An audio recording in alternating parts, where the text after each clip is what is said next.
तो क्या लगता है कांग्रेस से 2027 में गठबंधन जारी रहेगा? जिस तरह की परिस्थितियां जनित हुई हैं महाराष्ट्र में, उसको देखते हुए कहा जाए कि 27 में अखिलेश यादव अकेले चुनाव में? सरकार अनाप शनाप निर्णय लेती है और सबसे ज़्यादा अपने निर्णय को पलटने का भी काम यही सरकार करती है। अब नोटबंदी का फायदा नहीं जनता में गिनाती। जीएसटी लागू करके 8 साल कमर तोड़ दिया व्यापारियों की, छोटे कारोबारी खत्म हो गए। एक बात कही गई कि उमर अंसारी के रिसेप्शन में उनको जहर दे दिया गया। मीडिया में तमाम खबरें चली, प्रश्नवाचक चिन्ह लगा करके खबरें चलाई गई। जो बहुत डीप विलेज में रहने वाले लोग हैं, जो इन चीज़ों का फ़र्क नहीं महसूस करते, वो तो ये मान के बैठ गए कि उमर अंसारी के रिसेप्शन में सुधाकर सिंह को जहर दिया गया। यश भारती का पुरस्कार उत्तर प्रदेश में अखिलेश यादव जी ने बहुत सारे लोगों को दिया, दिनेश लाल यादव निरहुआ जी को दिया। बिहार चुनाव में जब वो आए प्रचार करके, वहाँ पे एनडीए को जो प्रचंड जीत मिली, उसके बाद उन्होंने कहा कि जो हश्र तेजस्वी यादव का बिहार में हुआ, वही हश्र अखिलेश यादव का उत्तर प्रदेश की विधानसभा चुनाव 2027 में होने वाला है। संग्राम यादव जी से कैसे? जिलाधिकारी महोदय ने जाके सठियाओं की चीनी मिल का उद्घाटन किया, पेराई सत्र का शुभारंभ किया और कल अखबारों में आ गया, कल के अखबारों में आ गया चीनी मिल बंद, चीनी मिल बंद। जो कंपोजिट मदिरालय निवार के बराबर आके यहाँ कंपोजिट मदिरालय की दुकानें खुल रही है उत्तर प्रदेश में और कंपोजिट विद्यालय बंद हो रहे हैं।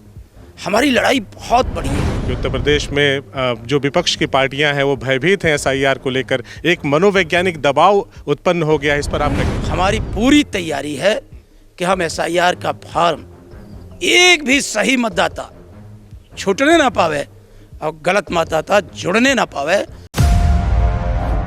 साथियों नमस्कार। इस वक्त उत्तर प्रदेश में चुनाव के पहले 2027 का जो विधानसभा चुनाव है, उसके पहले एसआईआर चल रहा है। एसआईआर को लेकर तमाम दावे किए जा रहे हैं। बीएलओ के ऊपर वर्कलोड है। विपक्ष की जो पार्टियां हैं वो आरोप लगा रही हैं कि सरकार एसआईआर के जरिए हमारे वोटों को काट रही है।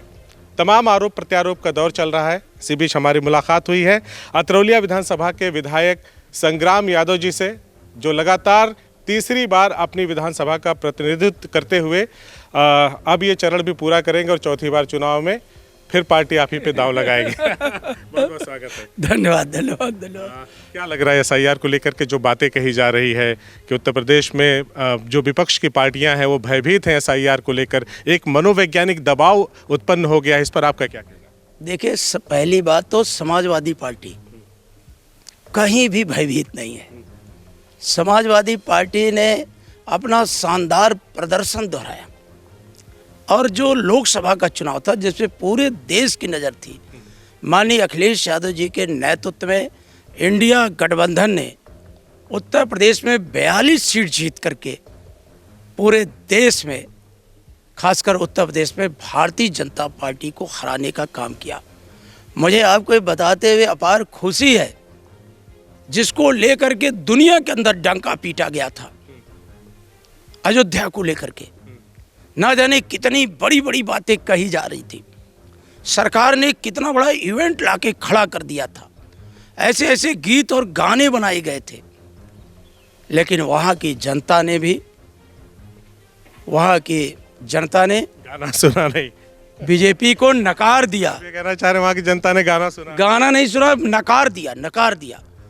और जो गाने का जब जिक्र कर ही दिया है तो लोग तो ये कहते हैं कि गाने तो सबसे सुपरहिट समाजवादी पार्टी के हैं और जो सारे सिंगर हैं जो गाना गाते हैं पार्टियों का, वो समाजवादी पार्टी में भरे पड़े हैं, स्टार प्रचारक। उसका कारण है कि हमारी पार्टी का लोक जीवन से बहुत संपर्क है, गहरा रिश्ता है। जितने लोक कलाकार हैं वो सब अपने अपने तरीके से नए नए गाने लिखते हैं, नए नए बोल में। अगर आप तो हम सब पूर्वांचल के लोग हैं, पूर्वांचल में आप देखिए सोलंकी ने क्या क्या लिख दिया, क्या क्या गा दिया। पश्चिम में भी हमारे साथी हैं, बुंदेलखंड में हमारे साथी हैं। तो जितने लोक गायन हैं, चूँकि लोक गायन से समाजवादी पार्टी का बहुत गहरा रिश्ता है। वसीम जी, आपको याद होगा कि जब नेताजी श्रद्धेय मुलायम सिंह यादव जी उत्तर प्रदेश के मुख्यमंत्री थे, तो उन्होंने ये बनाया था कि उत्तर प्रदेश से के भूमि से में जो पैदा हुए और जिन्होंने जाके दुनिया में नाम पैदा किया, दुनिया में नाम कमाया, ऐसे लोगों के लिए उन्होंने एस भारती बनाया, सम्मान से सम्मानित करने का काम किया। और जब वो प्रोफेसर हरवंश राय बच्चन को एस भारती दिए। वहीं पर उनके बेटे अमिताभ बच्चन साहब जो स्टार ऑफ द मिलेनियम है, उनको उन्होंने एस भारती दिया। तो वही हमारे लोक गायन से जुड़े हुए, पहले आजमगढ़ मऊ एक जनपद था, रतनपुरा आप जानते ही होंगे, और वही इसकी मिट्टी से जुड़े हुए बालेश्वर जो गाना गाए थे, गैली बलिया का मेला खरीदे लगली केला, यही मेला बीचे बलमा हेराइल सजनी। यही वही गाए थे, बालेश्वर ने गाया था कि गैली बलिया का मेला खरीदे लगली केला, वही मेला बीचे बलमा हेराइल सजनी। आपकी पार्टी तो सबका जो सिंगर है, जो कलाकार है, उनका सम्मान करने में बड़ी मशहूर रही है। ऐसे ऐसे लोगों का भी सम्मान कर दिया कि आज आपके राजनीतिक दुश्मन बने बड़े पड़े हुए हैं और लगातार अखिलेश यादव जी पर, आपकी पार्टी पर निशाना साधते रहते हैं, निरहुआ जी, है ना। लेकिन उससे पहले मैं अपने फिर उसी मूल सवाल पे आता हूँ कि SIR से आप लोग भयभीत नहीं हैं? ये कुछ भी भयभीत है ही नहीं। आप इसको दूसरे राज्यों के चुनाव से जोड़ करके उत्तर प्रदेश को मत देखिए। उत्तर प्रदेश का एक एक गांव का एक एक समाजवादी और नौजवान, किसी भी जाति धर्म का हो, किसी वर्ग का हो नौजवान, किसान हो, मजदूर हो, कर्मचारी हो, अधिकारी हो, मैं सबको जोड़ता हूँ, पंचायत प्रतिनिधि हो, व्यापारी हो, आज सब भारतीय जनता पार्टी की नीतियों से बहुत दुखी हैं, कुंठित हैं, लाचार हैं और वो इंतजार में हैं। SIR को लेकर के मैं जब आजकल शादियां चल रही हैं, कैसा भरा जा रहा है? मैं आपकी विधानसभा का बात करूं तो किस तरह का प्रोग्रेस है SIR के जो फॉर्म है उसको फिलअप करने में? देखिए, मैं कल 15-16 गाँव में गया था और आजकल शादी ब्याह के अवसरों पे सब लोग इकट्ठा भी हो रहे हैं। लगातार 11-12 बजे के बाद मैं फील्ड में रहता हूँ, लगभग रात के 10-11 बजे तक। जिन गाँव में जा रहा हूँ, प्रोग्रेस पूछ रहा हूँ, तो सब कह रहे हैं कि विधायक जी यहाँ के BLO को खुद जानकारी नहीं है। वो तो हम लोग उनसे मिलजुल करके जानकारी साझा करके फला का सहयोग लेकर के फार्म को कंप्लीट करवा रहे हैं।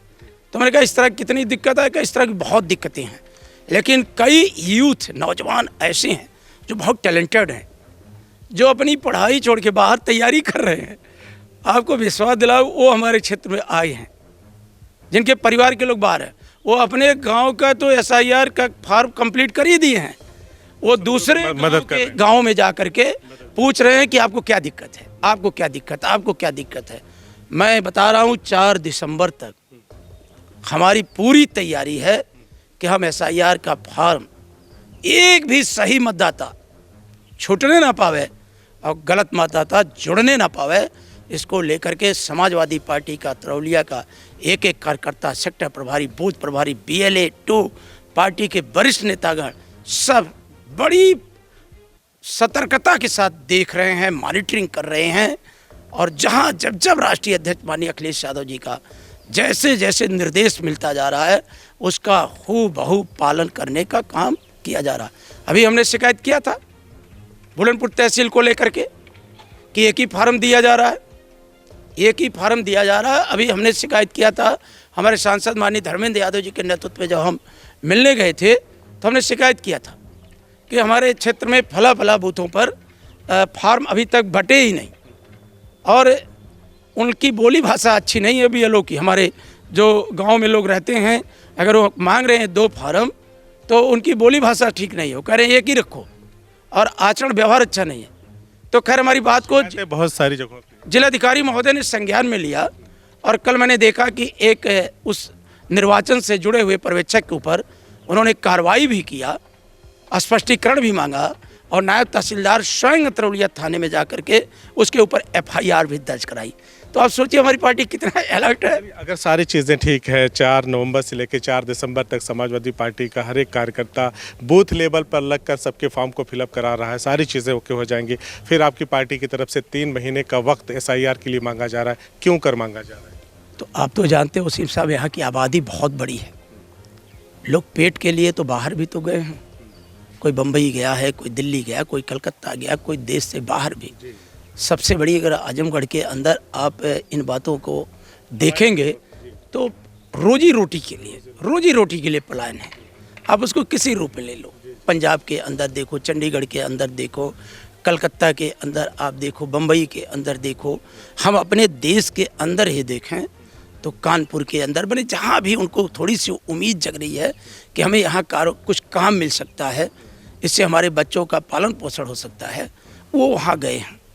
वो आने में उनको गांव से फ़ोन जा रहा है कि ये फिर से फार्म भरना है, और उनके आने में आप सोचो, जिसको बम्बई से आना है, हैदराबाद से आना है, हैदराबाद में भी बड़ी तादाद में लोग हैं, बंगलौर में बड़ी तादाद में। मैं कल बढ़िया गांव में गया था, एक परिवार है, उस घर में 24-25 वोट है, वो परिवार बंगलौर में रहता है। वहाँ से उनको आने में बच्चों की पढ़ाई भी चल रही है, बच्चों का 6 मंथली एग्ज़ाम भी आ गया है, कुछ ना कुछ ऐसी समाज, यानी कि सारी चीज़ों का समायोजन करके लोग आएंगे वहाँ से जो दूर दराज के क्षेत्रों में गए हुए हैं। अब मैं लौटता हूँ अपने उस सवाल पे। हम लोग अभी थोड़ी देर पहले बातचीत कर रहे थे, गायकों की बात कर रहे थे। यश भारती का पुरस्कार उत्तर प्रदेश में अखिलेश यादव जी ने बहुत सारे लोगों को दिया, दिनेश लाल यादव निरहुआ जी को दिया। बिहार चुनाव में जब वो आए प्रचार करके, वहाँ पर NDA को जो प्रचंड जीत मिली, उसके बाद उन्होंने कहा कि जो हश्र तेजस्वी यादव का बिहार में हुआ, वही हश्र अखिलेश यादव का उत्तर प्रदेश की विधानसभा चुनाव 2027 में होने वाला है। संग्राम यादव जी से कैसे देखते हैं? देखिए, आप सब ना जाने आजमगढ़ में क्या हो गया है कि घुमा फिरा के वही नाम लाते हैं। हमारी लड़ाई बहुत बड़ी है, हमारी लड़ाई बेकारी है, महंगाई है, भ्रष्टाचार है, आउटसोर्सिंग के खिलाफ है, जो स्कूल मर्जर हो रहे हैं, जो कंपोजिट मदिरालय निवार के बराबर आके यहाँ कंपोजिट मदिरालय की दुकानें खुल रही है उत्तर प्रदेश में, और कंपोजिट विद्यालय बंद हो रहे हैं। हमारी लड़ाई बहुत बड़ी है, किसान की फसलों की लूट है। वसीम साहब, मैं तो आपसे कहूँगा कि अभी 2 दिन पहले जिलाधिकारी महोदय ने जाके सठियाओं की चीनी मिल का उद्घाटन किया, पेराई सत्र का शुभारंभ किया, और कल अखबारों में आ गया, कल के अखबारों में आ गया चीनी मिल बंद, चीनी मिल बंद। कारण क्या बताए कि गन्ना नहीं मिल रही है, गन्ना नहीं, जिसका 2 दिन पहले जिलाधिकारी महोदय ने और यहाँ के जो सभापति गन्ना के बने हैं, इनकी मौजूदगी में, मैं सच बोल रहा हूँ, उद्घाटन हुआ हो, पेराई सत्र का शुभारंभ हुआ हो, और कल ही हर पेपर में आया हो कि गन्ने के अभाव में चीनी मिल बंद।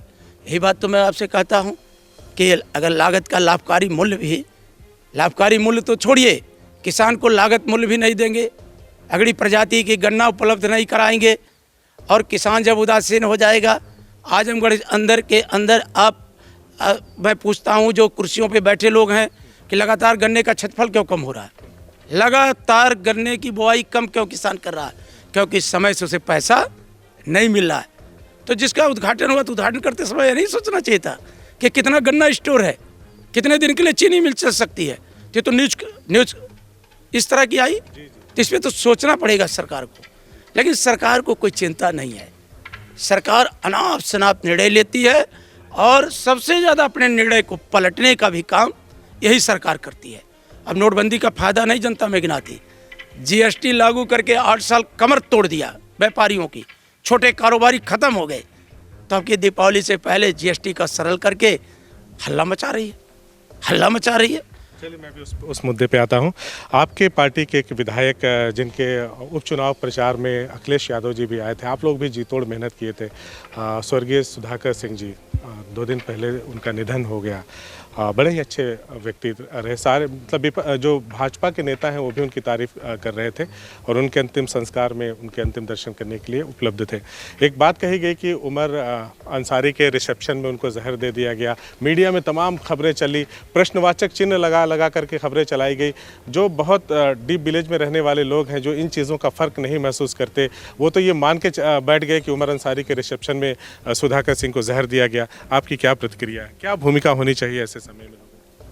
उनके बेटे, होनहार बेटे, लायक बेटे सुजीत सिंह जी ने, डॉक्टर सुजीत सिंह ने बहुत स्पष्ट शब्दों में बात को कह दिया है, उस पर हमारा कुछ कहना उचित नहीं। बस ये समझना, गलत मानसिकता के लोग हैं। मैं ये समझना चाह रहा हूँ, क्या कोई ऐसा विभेद करने की कोशिश हो रही थी, ऐसी कोई साजिश रची जा रही थी जिससे पीडीए को नुकसान पहुँचता? देश में कुछ ऐसी ताकतें हैं जो लगातार जहर पैदा करने का काम करती हैं, हमेशा नफरत पैदा करने का काम करती हैं। आदरणीय भाऊ सुधाकर सिंह जी छात्र राजनीति से निकले थे। चौधरी चरण सिंह, सदैव मुलायम सिंह यादव की नीतियों से प्रभावित होकर के वो बेबाक थे। वो हमेशा जन समस्याओं के लिए लड़ते थे, भिड़ते थे, आगे बढ़ते थे।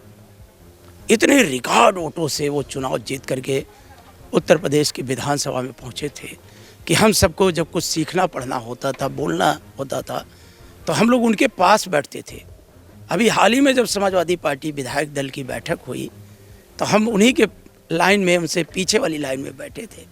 तो हम जब कुछ बात कह रहे थे तो कह रहे थे कि हाँ, आप ज़ोर ज़ोर से कहिए, अध्यक्ष जी से अवगत करा दीजिए कि पार्टी का काम हो रहा है। सुधाकर सिंह जी का सर्वग्राही नेचर था। सब दलों में उनके प्रशंसक लोग थे, उन्हें पसंद करते थे, उन्हें बहुत चाहने वाले लोग थे। इस तरह की बातें करना, उनके न रहने पर अगर उनका इतना गहरा रिश्ता ना होता तो क्षेत्र की शादियां छोड़ करके उमर अंसारी के रिसेप्शन में गए थे। हमें भी निमंत्रण था, हमें भी जाना था, लेकिन कुछ परिस्थितियों के कारण हम नहीं जा पाए। वो उस परिवार में इस तरह के लोग नहीं हैं जिस तरह की बातें कही जा रही हैं। कम शब्दों में मैं आपसे एक प्रतिक्रिया लेना चाहूँगा। जैसे जब 2024 की सीटों का बंटवारा होना था इंडिया गठबंधन में, तो अखिलेश यादव जी ने आप पे इतना भरोसा किया, आपको उस कमेटी में भेजा, उस फोरम पे भेजा जहाँ पे आप बैठ करके समाजवादी पार्टी के हक में सीटों का वो कर रहे थे, निपटारा कर रहे थे कि हमको इतनी सीटें चाहिए, आप इतने पे लड़ लीजिए, हम यहाँ पे मजबूत हैं, हमारी ये प्राथमिकता है चुनाव में। तो क्या लगता है कांग्रेस से 2027 में गठबंधन जारी रहेगा? जिस तरह की परिस्थितियाँ जनित हुई हैं महाराष्ट्र में, उसको देखते हुए कहा जाए कि 27 में अखिलेश यादव अकेले चुनाव लड़ेंगे? यद्यपि सब कुछ विषय हमारे राष्ट्रीय अध्यक्ष जी का है, लेकिन हमारे राष्ट्रीय अध्यक्ष जी ने अभी कुछ ही दिन पहले विधायक दल की बैठक में कहा कि इंडिया गठबंधन रहेगा और यही गठबंधन भारतीय जनता पार्टी को उत्तर प्रदेश की सत्ता से बाहर का रास्ता दिखाएगा और देश को भी समय रहते एक विकल्प देगा। इंडिया गठबंधन ही लड़ेगा और इंडिया गठबंधन ही जीतेगा। जो भी कहीं कुछ खामियां रही हैं, हमारे राष्ट्रीय अध्यक्ष जी समय रहते उन खामियों को देख लेंगे और देख करके जैसा भी उनका निर्देश होगा हम सब उसका पालन करते हुए भारतीय जनता पार्टी को उत्तर प्रदेश से हटाने का काम करेंगे। मेरा बस आखिरी सवाल है आपसे। 2012 से 17 तक अखिलेश यादव जी ने उत्तर प्रदेश की कमान संभाली, बहुत सारे विकास के कार्य हुए, आज भी प्रदेश की जनता उनको याद करती है। वहीं जो वर्तमान मुख्यमंत्री हैं उनके बारे में भी कहा जाता है, उनके समर्थक, उनके मानने वाले कहते हैं कि कानून व्यवस्था के मामले में बहुत उत्कृष्ट कार्य हुए हैं, सड़कों पर काम हुए हैं। तो इन सारी चीज़ों को लेकर के जब अखिलेश यादव ने 2012 से 17 तक जो विकास कार्य किए, आज भी लोग कहते हैं कि उसके पैरेलल कोई कार्य खड़ा नहीं कर पाई है बीजेपी की सरकार। तो ऐसे में 22 में चुनाव में हार होती है, 17 में चुनाव में हार होती है। अब क्या मुद्दे हैं समाजवादी पार्टी के पास जिनको वो आधार बनाकर, जिनको अपने एजेंडे में रख करके, जिनको वो अपने मैनिफेस्टो में रख करके 2027 के मैदान में उतरेगी? और उसे लगता है कि इस बार बिहार जैसी स्थिति नहीं होगी, भले बीजेपी के नेता कितना भी दम बांधे, उत्तर प्रदेश में बीजेपी को कोई अगर हरा सकता है तो समाजवादी पार्टी हरा सकती है, जिसका दम आप लोग बांधते रहते हैं। वसीम जी, ना जाने क्या है मीडिया में कि हमेशा उस 17 की बात करती, 19 की बात करती, 22 की बात करती। वो क्यों लेटेस्ट परिणाम की बात क्यों नहीं करती? वो 24 की बात क्यों नहीं करती? हमारे नेतृत्व तो आप लोगों के लिए संजीवनी जैसा है ये। हमारे नेतृत्व की कुशलता है, हमारे नेतृत्व की रणनीतिक कौशल है, जिसके कारण हमने उत्तर प्रदेश में बीजेपी को हराया है। अगर आप उन 42 सीटों का आकलन उठा के देख लें विधानसभा वार, तो हम एक लंबी बढ़त लेकर के आगे हैं। और याद दिला दें कि 2012 में हमारी सरकार थी, लेकिन 14 के लोकसभा चुनाव में बीजेपी ने बढ़त हासिल कर ली, तो बीजेपी की सरकार आ गई। फिर 19 में उन्होंने बढ़त हासिल किया, उनकी 22 में सरकार आ गई। तो अब की लोकसभा में हमने बढ़त हासिल किया है, हमारी पार्टी ने बढ़त हासिल किया है, माननीय अखिलेश यादव जी ने बढ़त हासिल किया है 24 में। ये लेटेस्ट परिणाम है उत्तर प्रदेश की जनता का, जनमानस का। तो अब की सरकार पीडीए की होगी, अपनी सरकार होगी, और 2027 में सामाजिक न्याय के राज की स्थापना का अम्बेडकरवादी, समाजवादी, जितने भी शोषित हैं, पिछड़े हैं, दलित हैं, वंचित हैं, हमारा मुसलमान भाई है, व्यापारी है, और जो इनकी नीतियों के कारण बेरोजगार नौजवान है जो कुंठा में है, वो इतना ज़बरदस्त तरीके से हमला बोलेगा कि भारतीय जनता पार्टी कहीं दिखाई नहीं देगी। मैं पूरा विश्वास साथ कह रहा हूँ। चलिए विधायक जी, हमसे बातचीत करने के लिए बहुत बहुत शुक्रिया। धन्यवाद, धन्यवाद।